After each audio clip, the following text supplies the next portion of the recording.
Hey everyone! I hope you guys had a great day today. We're almost to the midweek and praise God for that, right? So I'm on here to show you guys how to make bibimbap. And I know that you guys were following me with the panchan sides. So thank you for sticking with me. I was just trying to show you some quick ways to make panchan, the side dishes for this particular dish. So I don't know if you guys can see this. Let me see if I can shine a little more light here. Can you guys see it okay? So these are all the side dishes that I had prepared the other day, and I wanted the radish and the cabbage to pickle a little bit before this meal. So the fun thing about this is it's quick and easy if you have all the sides. And usually I make bibimbap when it comes towards like the end of our panchan life, like when we have just a little bit left. That's when I'm like, I think it's gonna be a bibimbap night. But for some of you guys are gonna try to prepare this just for this dish particular. So, okay, I grabbed myself a big bowl. I had put some rice. Now the alternatives can be noodles. Actually, I just thought about it. I have done this with the noguri noodles. They're like this ramen pack that is Korean. It's called noguri, or even like the shin ramen. You can actually boil those noodles and do a bibimbap, like do the noodles instead of the rice. You can also do brown rice. You can also do the cauliflower rice if you're really trying to cut carbs, but come on, you gotta eat it this way, right? At least once.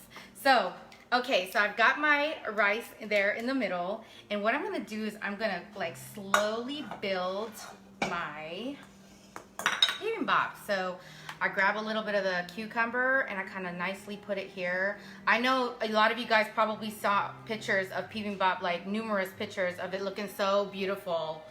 Yeah, because we have a method behind it, right? You kind of start on one side, you kind of work around. And so you grab all your little sides that you have and you kind of neatly put them. You can go counterclockwise, whatever have you. This pickled radish is like the most important when I make bibimbap. Like my husband won't eat it without it. It actually gives it a nice crunch texture, and the vinegar like base to it is like awesome. Oh, I just doubled my cucumber. Look at that, see? Oh well, it's fine, right? Yep, okay, so I got my zucchini. See, it's already looking real pretty. Do you guys see that? Yeah. Kudos to a very healthy meal. And again, if you guys didn't catch my videos on the side dishes, you guys can go back onto my page and look at them. I try to do them like really quick for you guys. Okay, so I had already some marinated meat that I had cooked.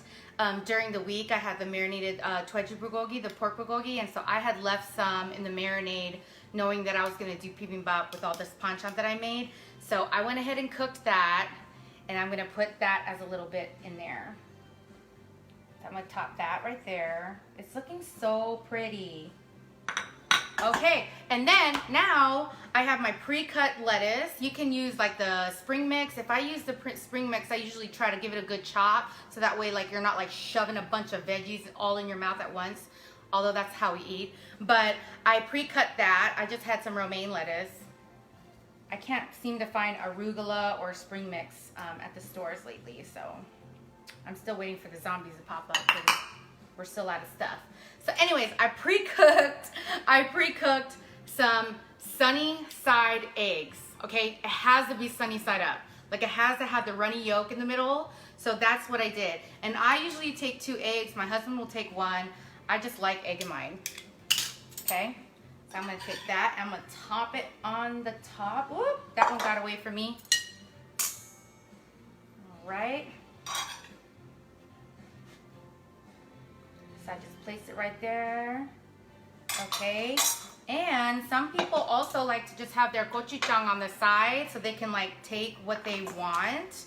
But I always like to have it right on the top. Like I dot it right there on the top.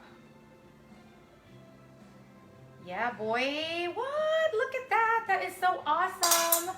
Let me get my sesame seeds. All right, y'all, this is so beautiful. Actually, I'm gonna saran wrap this one and save it for my husband. I know you guys have been all like adjusting to this whole corona, but he's working late and he's gonna come home to this. So there is your bibimbap.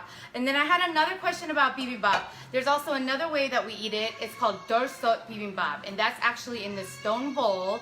And we cook it on top of a fire. And we do the same exact thing. You put the same exact thing into that stone bowl while it's cooking. So that rice on the bottom gets really, really crispy. And we love chipping away at that at the end.